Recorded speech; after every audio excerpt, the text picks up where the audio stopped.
Okay, so my name is Lew Hayashi. I was born to a Chinese father and Japanese mother of mixed descent in the year 1985 in San Francisco, California. I still live there as of present day in the year 2021.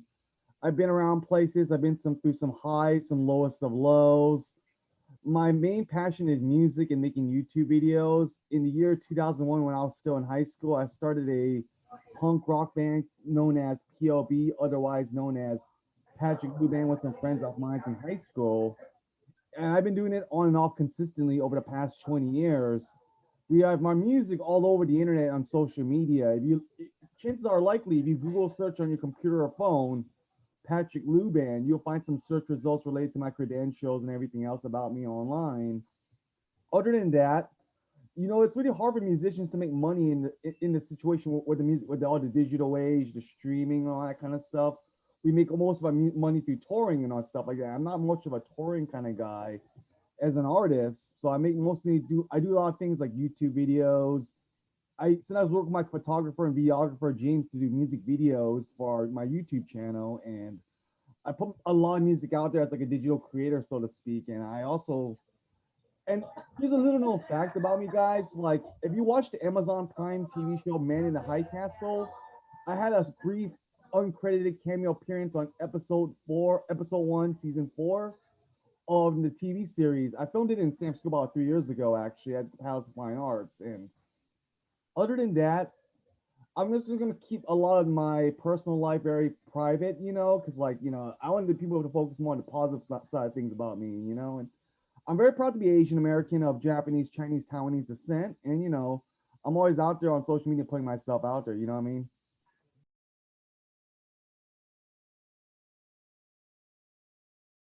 So when I was growing up in the '90s, I'm a '90s kid, of course. I was born in '85. I'm a early millennial, so I grew up in the '90s, and I was always into rock and metal music and some rap music at an early age, actually. Like, but my original passion or big interest as a kid, as a child in the '90s, was wrestling and stuff like that, and video games and TV shows. I was a big WWF fan back in the '90s, but deep down, I was always into music. Like I remember in the early '90s, like I don't remember exactly when chronologically on the calendar, but like it was got to be sometime in the early '90s when I was like 5 or 6 years old. Like my mom would play me these Beatles and Rolling Stones records on the turntable. You got to keep in mind, this was the days before like we even had a CD player, and this was days before the iPod was even a thing.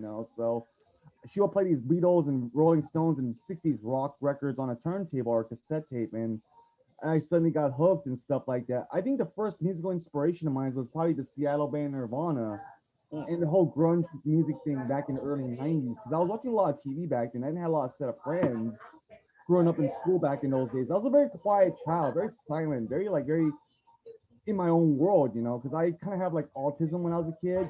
But I later grew up to like overcome some of those obstacles. So I was into the band Nirvana. I listened to a lot of other bands from that era, from like the hair metal, hard rock stuff from the '80s. And as soon as the Nirvana thing kind of fizzled out a little bit in the mid late '90s because of those circumstances involved with it, I was into bands like Oasis, Green Day, Blink 182. And as a matter of fact, I actually met Blink 182 at this old Virgin Megastore record store in San Francisco back in the year 2001 when I was still in high school, actually. I actually met Mark Hoppus. I know he has cancer right now, as I found out on Google News, but I hope he gets better. He's in my prayers, of course. I met Mark Hoppus for the band Blink 182 and the rest, like Tom and Travis from the band, and it was a really awesome experience. Like I was going to a lot of concerts at the time. I was like, the main reason why I started playing music, moving away from my earlier interest in professional wrestling like WWF, which I'm still a fan of, and WCW and all that kind of stuff, ECW, was because my cousin Andrew came to San Francisco to study as a foreign exchange student at a local community college for one semester during the second half of 1999. I got to be at least like 13 or 14 by that point, and my brother actually had an electric guitar and amplifier that was sitting in a closet gathering dust. My mother bought it for him on his 15th birthday, but he was more into like video games, computers, and cars, your typical Asian kind of stuff. But I was more into like when he started playing the guitar, like those Black Sabbath, Deep Purple, Jimi Hendrix songs on his guitar. he left sitting in the amp, left sitting in the closet very dusty, gathering dust, and he would take it out and start playing it. I'm like, yeah, that's what I want to do. And I was going to middle school at that point. I was not really having a good time. I was getting bullied a lot. I always sat at lunch sat by myself at lunch. I was just pondering like, what is there more to this life really than just being here really, you know? So it's like at the time, I was like, yeah, I gotta play guitar. I gotta learn how to play because like there's gotta be more to life than just sitting in this school just feeling all empty and alone, you know. And I was like kind of like the Asian kid Lawrence from this movie School of Rock, you know, starring Jack Black, you know. Mhm.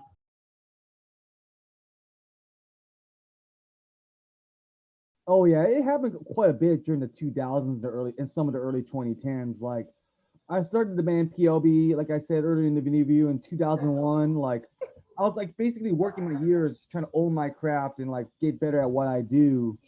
I put out my debut album, Jump Round and Roll, in the year 2006, which was just got recently re-released on Apple Music, Spotify, all those platforms and shit, you know. And like I remember like around that same period, I was playing a little bit of shows. I wasn't really quite ready yet to reach to the further top like I am now, so to speak, sort of. But like I'm in the late 2000s, I was putting my music out there and stuff like that on social media websites, and I would often advertise my songs to critics on SoundClick.com and other websites, and I was getting a lot of heat for unknown reasons. I was like, I think it could more likely speculate as race related because I was like one of the few Asian American males putting my music out there on those sites back then. You know, I'm not saying Mm, there yeah. wasn't anyone else, but like the music was just very different, very disjointed, and very like out there and eccentric and stuff like that. Like I don't know how to put into technical terms, but like around 2008, 2009, maybe Mhm. this kind of lasted between up until like mid 2011 when things kind of get got a little bit more subtle. But I was getting a lot of heat on social media for my music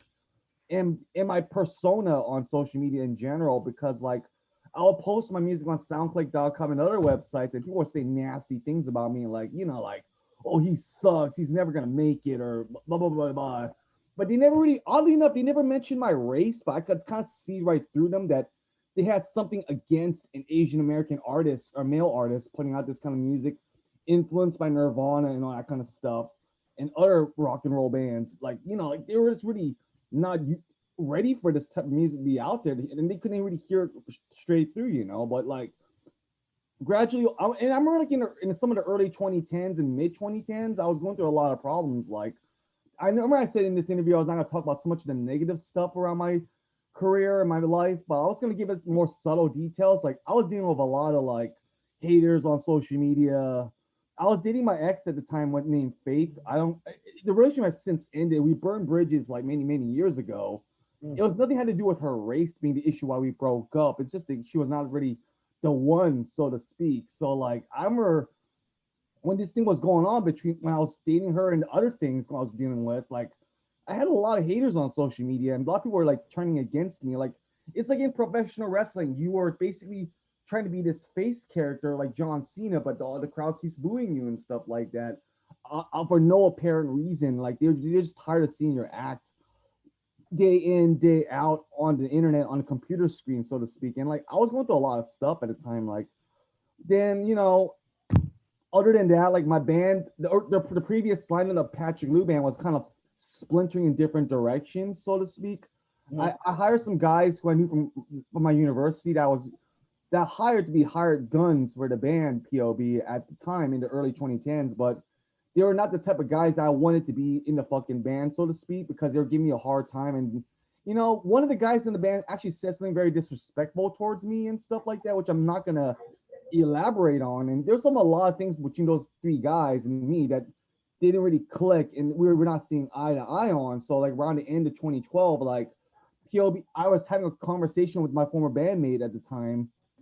He was like, I think we should just stop doing the PLB thing because like you should do your own thing. Like at the time, I was like, oh man, that sucks. So around the same time, like I was dating my ex girlfriend Faith at the time, or ex fiance Faith, and it turned out to be a very toxic romantic relationship because she was very controlling and very manipulative and all that kind of stuff. And you know, I was going through a lot of heat over the whole matter, and I was caught in the moment. If John Lennon had his lost weekend, I had my fucking lost weekend too. You know, like I was like, I was like cut off from the real world when I was during the last 18 months I was dating her at the time, and like I was doing music, but I was not doing what I should have been doing in the first place. I was like, yeah, I was working a day job for the first time because the recession kind of winded down by 2013, you know. But I was also like feeling like I gotta do more than just work my ass off at 9 to 5, doing what I was doing at the time. I gotta be out there playing music. So like the relationship thankfully ended in mid 2014. I was able to come back to do what I wanted to set out to do with Patrick Lew Band and all that kind of stuff, otherwise known as POB. But like around 2015 is when things started to like really reach a breaking point because I was dealing with a lot of toxic ex girlfriends like Pitsu and Monique. Well, fuck them, you know. But other than that, I was dealing with a lot of shit at the time. But that was very similar to what I was dealing with in 2008, so to speak, which I mentioned earlier in this question, you know, as answers, you know, like. But towards the end of the year, I introduced my cross-dressing gimmick, Madeline, you know, and she was like basically like marketed as like a long lost sibling, so to speak. But I got the inspiration to do the Madeline gimmick through partially through Hatsune Miku from Japan. But I was going to do it in my own way, and that's what also brought the stocks of Patch Band back up the following year, and then she's remained a consistent mainstay in the PLB persona saga and music since then. And around the same time, I began branching out with other musicians. I was playing in a band called Diverse. I filled in another punk band with my friend Johnny in a band called The Torture. You should go check them out, guys. They're a really cool punk rock band, and I eventually became a full time member of my previous girlfriend Segan, also my good friend Segan in her band, Crazy Lose in a Box. She's Vietnamese and half white, but she's a really cool person. I really like hanging out with her. She's a really fucking awesome and amazing person for sure. You know, like we have like 5 albums right now on the platforms like Apple Music and Spotify. You know, and which leads us to 2020 is like when I really reached the status where I'm like where it's not really well, I still have haters, of course. Everyone's gonna have haters, of course, but like by 2020 time, I was already at the point in my stage in my music where I'm like really I have these credentials now, so to speak, and it's also working well in my favor. Like the press is writing better stuff about me, and you know, I have expanded myself to a so-called prolific state, so to speak, you know, and I'm also earning like passive income through my music too. It's like, wow. It might have took about like 15, 20 years not to pull Grandpa Lupico's photographs, but it was well worth the wait, you know. Yeah.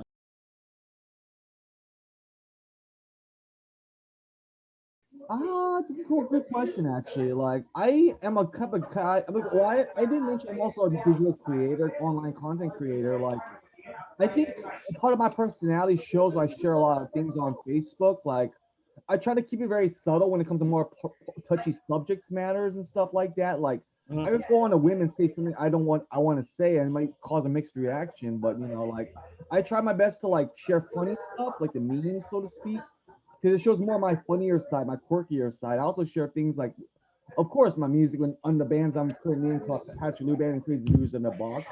Give my 4,000 stands on social media on my Facebook platform to check it all out, you know. But I also like to be like, you know, very active because I later learned that if you want to stay in the game and stay on top of everything, you have to be consistent and very active. And like if you're not active, then you're gonna lose a lot of attention over time, basically. But I have to make sure my content is also very filtered too sometimes, because like I remember in the past when I was on Facebook, I would write things I would sometimes regret later on in years. I was like, I look back on it and say, man, why did I write that shit? Why did I write that bullshit? You know, like, but now it's like I have this since, but that was during the time when I only had like 200, 300 Facebook friends on that profile you added me on. But now it's like I got 4,000 something. It's like I got to really make sure I keep myself in check when sharing all these content, even though I'm still keeping very active on the social media platform on Facebook because but those 4,000 see something out of them, out of the ordinary, I post up and they would take it very, very personal, even though I didn't mean to do those kind of things, or I might have fucked up on it or something and made a mistake. It's not gonna be a it's gonna cause bad PR and you know the TMZ motherfuckers and on social media are like, oh, Patrick Lew said something like this. We should not listen to his music. I don't want to be like those kind of guys, but at the same time, I would also post up funny stuff, and these motherfuckers sometimes would be reacting some trivial petty shit on my post, like, "Oh, that is terrible." Like one time, not too long ago, these two motherfuckers on my Facebook, I shared a meme about like how I like curvy women. It's good to be curvy, and this one fucking bitch was like, "Oh." Oh, yes, disgusting. She commented some very nasty stuff on Facebook, all that bullshit. Well, yeah, I had like some rough moments in my life in the past, but I'm actually a very happy person. But she would basically say these nasty things. And I was like, well, fuck that, bitch. I'm gonna take you out of Facebook, then, man. But technically, I deal with this negativity on and off. It was more common throughout 2019, 2020. Like, I did deal with a lot of toxic people on social media commenting my posts on during those 2 years, the last 2 years of my life on Facebook. But now it's like I'm gonna be active. I'm gonna post whatever I want as long as I keep it in a very, very neutral wavelength, so to speak, and just like be myself. Like if you don't like it, well, fuck off. If you like it, then that's two double thumbs up.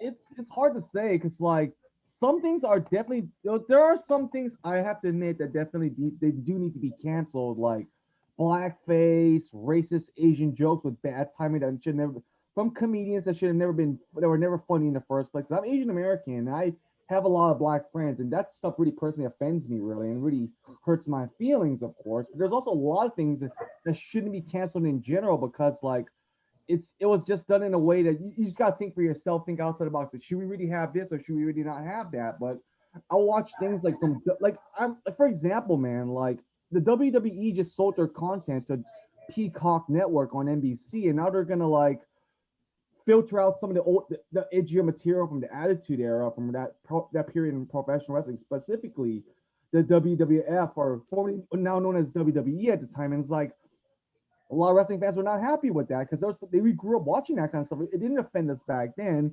It didn't offend us now. Maybe somebody was really in poor taste, or they were just very bad storylines, so to speak, because they were not really like focusing on the actual wrestling matches, but like spots and crash TV writing and all that bullshit. But as a kid of the '90s, it didn't really bother me that much to watch like wrestling having swear words or bra and panty matches. Although I do think they're not really they haven't really aged very well in some circumstances in today's world of professional wrestling, but it didn't offend me back then. And like now NBC is like, or Peacock Network is who owns the WWE Network content right now.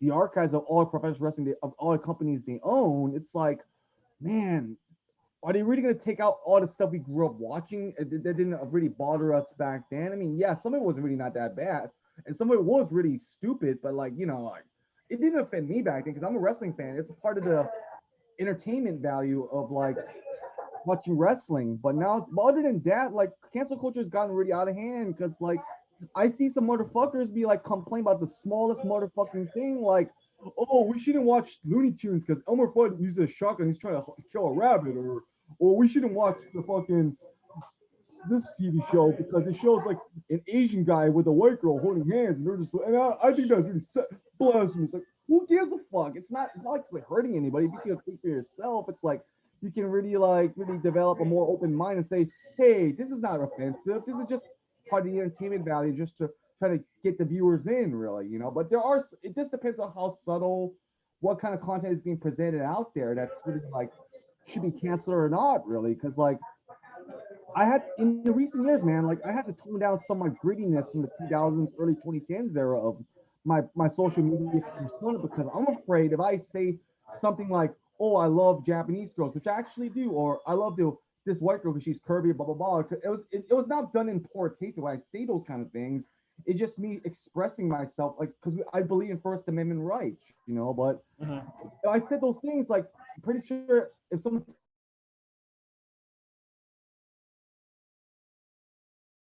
Well, my first girlfriend was actually Vietnamese. I'm actually Okay. Chinese Japanese descent, but I dated all kinds of girls from every point of the spectrum. Really, I'm not trying to brag about it or be some vain about it. But like I dated girls from my own kind, specifically Japanese girls from my own tribe or Vietnamese girls, but I never really dated any other Asian tribes besides that or ethnic groups besides my own Japanese sisters and these two Vietnamese girls I dated, which was one of them who's in my band currently. But I also dated other girls from other races too. Like my one of my girlfriends I met on findapix.com, if you can remember that website back in the 2000s. Like I met her on Findapix, and she was half black, half Filipino. She was Blasian. She was actually the only black girl I ever dated, even though she was only half black. But I had no But I had no problem with her race. She was just a person I needed to kick it with at certain time in the moment, you know. Like I also dated who I mentioned earlier in the interview named Faith was white. I dated like Pitsaloo, who I mentioned earlier in this interview was Latina, and I also dated this other girl. You know, I have a wide experience of dating technically, but I don't seem to have any technically any racial preferences, so to speak. I mean, I love white girls, I love Asian girls, I love it, I love black girls, Latino girls. It doesn't really matter, you know. We're all human in God's green earth, really. And it's like if love is what makes the world go around, it should make the world go around, regardless of our tribe and our skin color, creed, and all that kind of stuff. You know, like technically I have a fondness to be, and I'm technically a little bit close to in a very subtle way to my Asian sisters, so to speak. But I'm also really cool that I'm willing to branch out with other people too, and because you know, in my band, Pastor Lou band, of course, in my other bands I played in, I don't just play my music just for one specific type of people, or those specific type of people, or that specific type of people. I try to accommodate myself to everyone basically because music is a universal thing, and like I don't want to limit myself really, you know what I mean?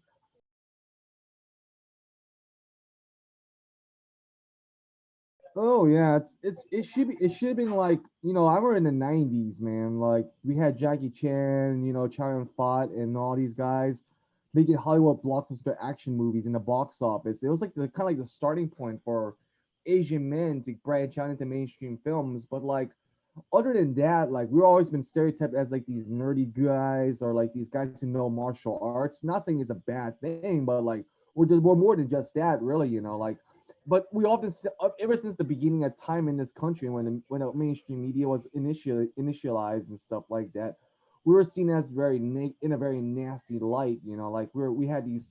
There's so many stereotypes I could think of from the back of the book. It's like, man, that's not what we really are, man. Like I think everyone deserves a fair chance and a fair game to be out there, really. And like Mhm. traditional media is always looked down on, or a lot of times looked down on us Asian brothers as like we're not even like headliners. We're probably at the best very right now, like the mid card, like in wrestling. In wrestling they have the mid card, the headliner, the undercard. Like the hierarchy of a match. Who gets the match on the end of the night, or who gets the wrestling match on the start of the night. Really, it's kind of like that situation. But back in those days, like back in those days, you didn't see like a lot of Asian men in mainstream music or getting A-list movie roles and stuff like that in Hollywood. Like I think John Cho did a really good job breaking the mold and getting his own take and making us Asian brothers get more publicity and stuff like that in Hollywood because he did some movies in the previous decade on a TV show called Selfie on ABC that really was Yeah. he didn't really have like a lot of Asian men as A-listers in the start a leading role until he came along. But before that, we did have those kind of things, but they were like, they were mostly like stereotypical of like we're either the nerds or we're like the martial arts masters and stuff. Like, not saying knowing martial arts is a bad thing, it's just that we were more. There was more to us than just those kind of things, really. And if it weren't that itself, we would be looked down in a very negative light, so to speak. Like I think this should. I know with the expansion of boy bands and K-pop like BTS and all these kind of guys, that's giving us a more worldwide profitability in mainstream culture. But like that's always a good thing too, because like in recent years we had like movies like Crazy Rich Asians, BTS, John Cho making A-list movies as a leading actor and stuff like Mhm. that.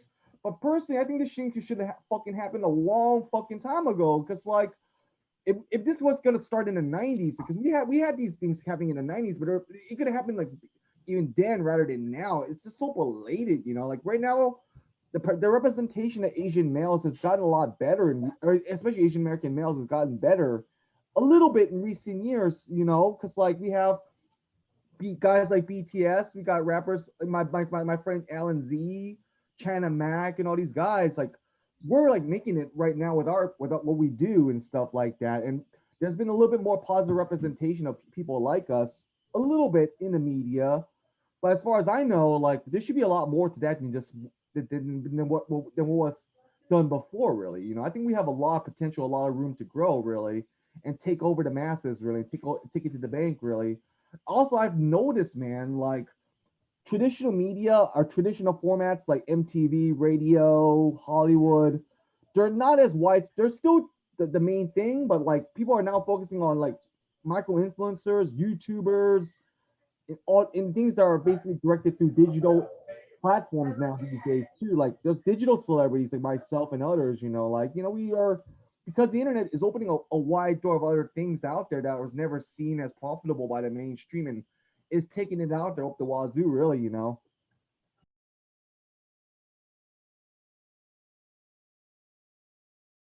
Well, yeah, I'll elaborate on some things regarding that actually. In fiction, Madeline is my youngest sister in the alternate timeline. So in reality I have two siblings, my older brother Ricky and myself. But in the alternate timeline, my parents had three children: Ricky, then me, then Madeline. Then Madeline was basically given away to my family out in Asia because apparently in the situation where my family was going through at the time, we couldn't afford to raise three kids. So it wasn't until like maybe 2015 I touched base on with my mother when on her final years that like Madeline's come back to town and we're gonna meet each other. And we're gonna become like a band, really. Like it was a very exuberant and very breathtaking experience, so to speak. Like because she technically joined the PLB picture around Halloween 2015. This is what I'm going to talk about, like the aspects of the character, really. Like, to be honest with you, I don't know why I started cross dressing in the first place. I'm not doing it for sexual purposes or anything like that, but it does put me in the non-binary category, so to speak, in the when the classification of gender. Like technically I'm attracted to women, and not all cross dressers are technically theoretically homosexual. Although there's nothing wrong with that, really. Like I support LGBT. I support my Asian brothers, Black sisters, Black Lives Matter. All those kind of stuff that are a hot topic these days. Like I started cross dressing as Madeline because like I don't know what I always wanted to see how that would go. Like I have this tendencies when I was a kid. Like I remember my mom once told me like, "What if you were born a girl instead of a guy?" And it was like a what if kind of question. Like what if really? Like so, I remember that I remember I was going through a hard time in 2015. I was some things were not really right in my head, so to speak. So I decided to like buy some of these gear for that women dress as, just to give it a shot, really. Like it had nothing to me being of a not straight or anything like that, or there's nothing wrong with that. It had something to do with like experimentation, like. So I began cross dressing in Halloween 2015. I cross dressed as a woman for the first time, and I took pictures of it and I edited it rudimentarily on these virtual makeover websites because this was at a time just shortly before we had face app and gender swapping and face swapping kind of like apps on our phones. So like I did that, and I posted it on Facebook, and I was originally supposed to be a one time thing, so to speak, with Madeline Hayashi and the on social media. Then all of a sudden, boom, the stock and profitability with regarding PLB kind of went up a little bit higher, and like I didn't expect it to reach that sort of way because like most of 2015 was a very fucking shitty year for me. Really, I had to deal with these fucking dumbass motherfuckers giving me a hard time on Facebook over things I don't necessarily need to have, really, because I try to live my life very stress free, what I mean, in these Mhm. access lines, but like around the time Madeline joined in, it's like it kind of brought the profitability and prominence of my PLB back to where it should have been. Because I just came back to doing music after like the divorce with me and Faith just a year and a half prior.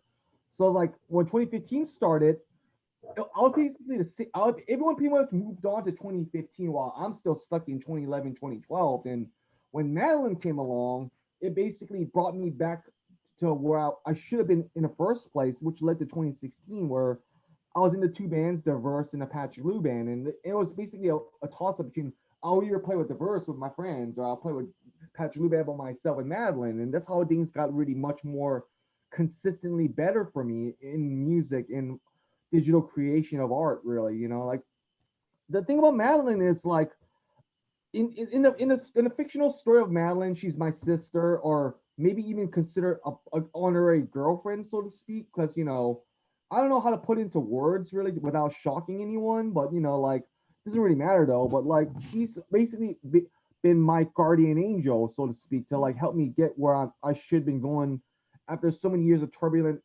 turmoil, so to speak, in my personal life and what I was doing in my life, really, what I was going through at the time, and but Mhm. also the character Madeline is also described personality wise as a very eccentric, quirky female version of myself, which is pretty much the bottom of it, really. You know, like dissecting every detail what she's really like as a person. You know, because Madeline's actually very similar to me in personality, so to speak. We're also the same height because I'm 5'11", she's 5'11" too. You know, Uh, mhm. we also have the same weight and stuff like that. We weigh ourselves in the scale. Like I'm 150 pounds, she's 152 pounds, and it's like we're basically twin siblings, and we were and that's why we were and we also are very close behind the music. In the alternate timeline, we're very close behind the music. We're very cool with each other. We have laughs, we have drinks at the bar, we watch Netflix and chill, at home in some ways, some critics would often describe, oh, Patrick and Madeline are almost closer than some married couples, even, But Yeah. that's just how the story goes for the alternate timeline, so to speak. But other than when we want to go more technical with the cross dressing gimmick, it's like it's also partially, like I said earlier on, it was partially inspired by Hatsune Miku, like she's like a cyber mascot pop star in Japan, which is based off an anime avatar, and the music is composed by a virtual synthesizer that does that or a robot singing synthesizer on a computer. That's what I did with Madeline too, as well, in the music as well. Like this is how, because if Japan created Hatsune Miku, where I come from, then this guy named Lew Hayashi in San Francisco created Madeline Lew, and it just basically brought new wonders. What how we could really experience the intimate experience of listening to PLB or just what I do really on social media.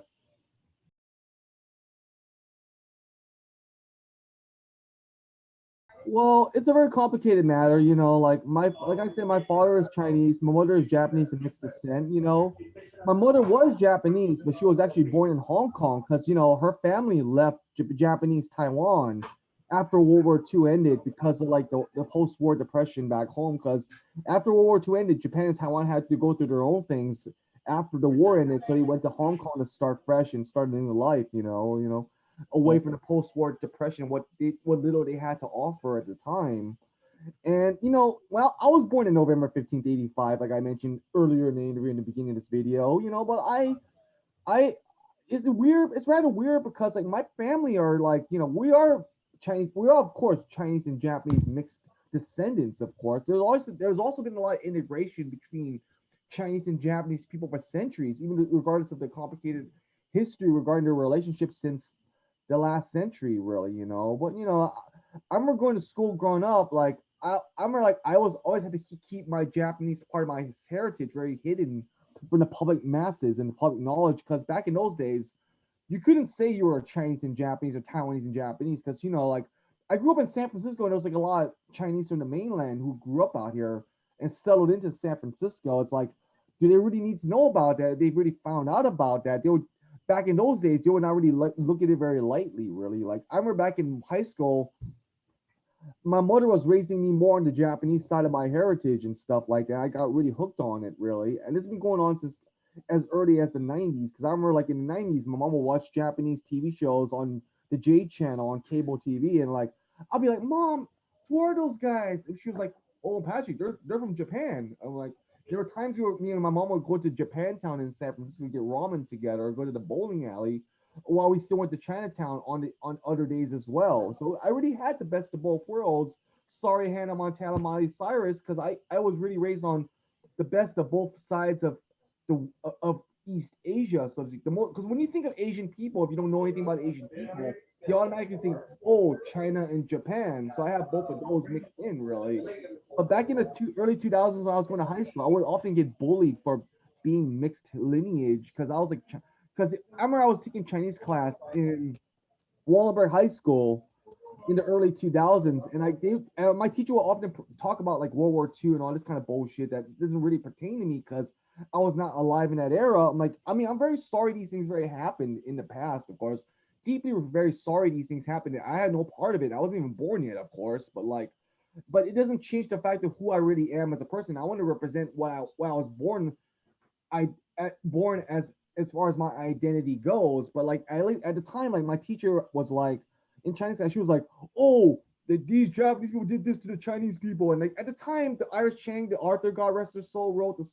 the book Rape of Nanking. I'm like, oh my god, why do we have to go through this again? Like, I mean, no disrespect to Iris Chang, she's a great woman, she's a great writer, great historian. I'm really sorry what happened to her, but like, we this is the year 2002, not 1937. Like, we cannot live in this old bubble where we had to be bitter and hate each other. And like, I remember like when she would teach these things in class, like this anti-Japanese propaganda, so to speak, based on disdain and pride and nationalism. Like, I remember some of the Chinese kids, American kids in my class looked at me like directly and like, like they gave me this like really weird look and stare. Like they were like disappointed or disgusted or something. They were ashamed of me or something. And it really hurt me a lot back then. Like, really, like I thought we were Asian right here. I thought we were just brothers and sisters. Why can't we all get along? Like, turns out there was a lot of history in East Asia from the previous generations and centuries that like there was a lot of quarrels that happened between all the three or four major East Asian countries. It's like, it doesn't pertain to me because I live in the modern world, but back then, like, people still hold a lot of grievances and bitterness towards it. I'm like thinking in my head, like, why do we have to be bitter at each other because this thing happened like 80 years ago? Like, we have to move forward and be solid, have some solidarity for once. Because like, I see you guys eating at sushi restaurants and you're hating on me because I'm part Japanese. Like, what gives? Like, I mean, it doesn't really make any sense because like I was just really not happy with those people how they treated me at the time in Wallenberg because they were like, giving me a hard time because I was mixed race or mixed ethnicity of Japanese, Chinese, Taiwanese descent. I'm like, it should have been those things. My one of my friends named Emily, she once told me it was a very controversial mix, but it's not a very rare mix. But back in those days, we had to really keep it private though. Like, I wasn't able to really fully represent my heritage until like maybe sometime in the last decade. Then the answers to DNA test came along. I'm like, yeah, I told you so. I am Chinese and Japanese, man.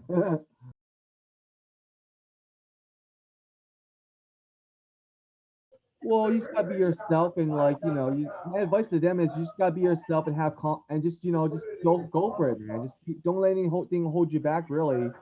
As far as how why these things happen and why they're shy, I honestly don't really want to know or why, because everyone's different, of course. But I guess it comes from the traits of our culture. Like, we are taught to be more passive than from our past generations. But we live in the year 2021, so if you want to really want to get that girl like the Jackson 5 song, or like want to like put yourself out there, there's nothing wrong with that, really. Because like, I've been doing this for 20 years. Mhm. Yes, I had to go through a lot of problems putting myself out there with people, negative, toxic people. But like, eventually, the more you put yourself out there, anything can happen. The possibilities are endless. Like, I think personally, like, I think it's always good to speak up because the more you speak up and the more you put yourself out there, the more you're gonna generate buzz, or something good maybe coming your way. Because like, yes, there are always gonna be these detractors that goes on when you're putting yourself out there online or talking to people on TV or on YouTube or something like that. But you just gotta like really try. You can believe. I have full faith that you can believe in yourself. Not faith from me, my ex-girlfriend, by the way. But I already have full faith that you can. I could believe you could do it though. Like, you can really do this for sure, and I think you can really show who you truly are without anything holding you back, really. Because we live in a world that we are now a little bit more acceptable now or profitable. I think I talked about this when BTS and John Cho in my couple questions earlier. Like, I'm pretty sure there's a lot of people who are willing to give us a try, really, as long as we do our job and put ourselves out there, really. And I think the world is ready for us now, really, to really put ourselves out there and be heard by the masses. If they don't like it, well, fuck them. But if they love us, then the effort was worth the effort and hard work, really.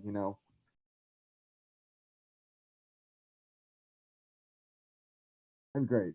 Well, I'm everywhere online. Just Google Patrick Lew Band or Bing search Patrick Lew Band on your computer, smartphone, or iPad/tablet. You'll find like maybe like 7 pages related to me and my credentials. I have Spotify. I'm on Apple Music. Just search up Patrick Lew Band. Also, I'm also a YouTuber, as well, like I mentioned in this video. My full legal name as of 2019 is my YouTube channel, Patrick Lew Hayashi. I also have music from my other band you should go check out, like Crazy Loser in the Box. We're also on Spotify and Apple Music as well. Just search us up as well on whatever device you're using.